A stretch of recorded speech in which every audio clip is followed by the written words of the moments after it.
Un nouveau design pour l'iPhone, des détails sur l'iPhone SE 2, un nouvel écran pour l'iPhone 12, un nouveau système audio pour le MacBook Pro, un Mac dédié au gaming. Apple Loop établit un résumé des principaux débats chez Apple, au cours des 7 derniers jours.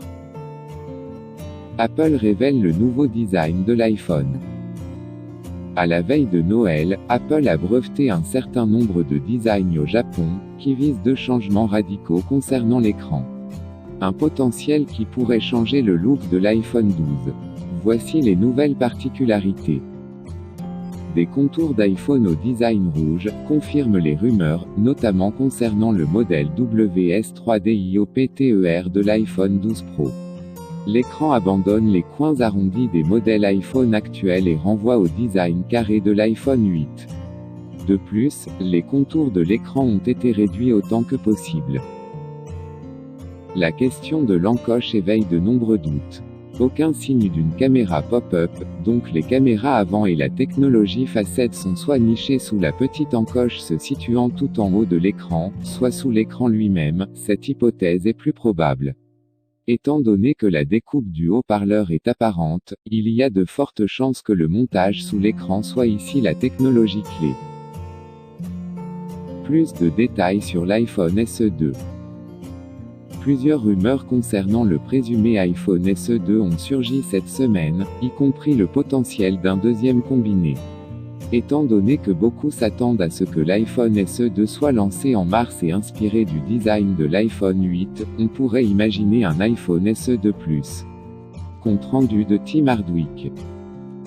Le modèle initial du prétendu iPhone SE 2 devrait s'apparenter à celui de l'iPhone 8, comprenant un écran de 4,7 pouces, avec une encoche et un bouton d'accueil Touch ID, mais avec une puce A13 plus rapide et 3 Go de RAM. L'appareil photo arrière de l'iPhone sera toujours à objectif unique selon Ming-Chi Kuo, tout comme les originaux iPhone SE et iPhone 8. Semblablement à Digiteam, Ming-Chi Kuo estime qu'un iPhone SE 2 Plus plus grand, est aussi en cours de préparation mais pense qu'il ne sortira pas avant 2021. Apple fait appel à divers fournisseurs d'écrans pour l'iPhone 12. Le consensus est qu'Apple décide de passer toute la gamme iPhone 12 à des écrans OLED, ce qui signifie que l'équivalent de l'iPhone 11 va s'éloigner de l'écran LCD. Parallèlement au déploiement de la 5G, beaucoup prédisent un super cycle de mise à niveau, ce qui signifie plus de pièces provenant de plus de fabricants. Les pièces, y compris les écrans, proviendront donc de fournisseurs différents. Gordon Kelly nous en dit plus. Le site japonais Midriver rapporte qu'Apple s'approvisionnera jusqu'à 45 millions de panneaux OLED auprès de la société chinoise BOE, afin de réduire la dépendance à l'égard de Samsung. Reste à voir si ces nouvelles versions d'iPhone seront bonnes ou mauvaises, mais quoi qu'il en soit, les contrôles de qualité stricts d'Apple évitent généralement les mauvaises surprises. Un son multicanal sur votre MacBook. Dans la continuité du système à 6 haut-parleurs du nouveau MacBook Pro 16 pouces, un brevet récemment publié suggère que le son sera l'un des domaines sur lesquels les ordinateurs portables macOS pourront s'appuyer pour se démarquer sur le marché en 2020. Shannon Liao rapporte. Apple avait initialement déposé une demande de brevet en août 2018. Mardi 31 décembre, le US Patent and Trademark Office a accordé à Apple le brevet d'un « système pour éloigner le son virtuel d'un auditeur ». Selon le brevet, le système acoustique virtuel qu'Apple envisage immergerait les utilisateurs dans le son, qu'ils soient en train de regarder un événement sportif ou un film, et leur donnerait la sensation d'être « dans le feu de l'action ». Le bruit serait envoyé à différents angles, dirigeant l'audio vers des parties spécifiques d'une pièce, pour créer l'illusion que le son ne provient pas de l'ordinateur portable. Un Mac dédié au gaming. Apple est-il en train de préparer une machine de jeu ou sa gamme macOS ? Tel a été le point amusant d'une discussion cette semaine, à la suite d'un rapport du Economic Daily Times, suggérant que Tim Cook et son équipe se dirigent vers des consoles et des PC haut de gamme du monde des jeux. Yoni Heisler n'en est pas si sûr. Le rapport ajoute qu'Apple dévoilera officiellement son nouvel ordinateur dédié au gaming lors de son événement annuel WWDC, en juin prochain. Est-il difficile de prendre cette rumeur au sérieux?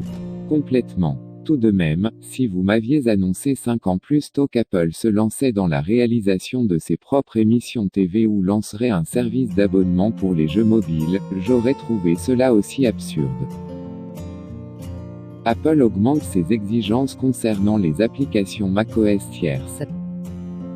Bien qu'Apple ait réduit ses exigences de signature d'applications tierces lors du lancement de macOS Catalina, le régime complet sera de retour début février. Normalement, les applications téléchargées à partir d'autres sources que Mac Store ne fonctionneront pas. Cela pourrait créer une confusion pour beaucoup d'utilisateurs. La décision d'Apple de verrouiller les applications non signées ne devrait pas poser problème aux développeurs, mais il sera difficile pour l'utilisateur lambda de comprendre s'il s'éloigne des applications sanctionnées. La question de savoir si Apple verrouille ce processus encore plus, est spéculative. Mais même un bref coup d'œil sur iOS, iPadOS et WatchOS nous donne l'image d'une entreprise confortable avec la restriction d'applications, en ne gardant que celles qu'elle juge dignes. Dernier point, Dell Mobile Connect sur iOS.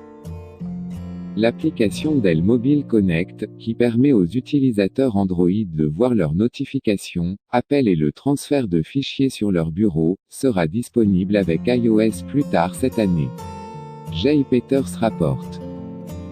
Dès le printemps, vous pourrez transférer des photos et vidéos et interagir avec les applications de votre appareil iOS tout en utilisant l'application Dell Mobile Connect, deux fonctionnalités auparavant exclusives à l'utilisation de l'application sur Android, affirme Dell.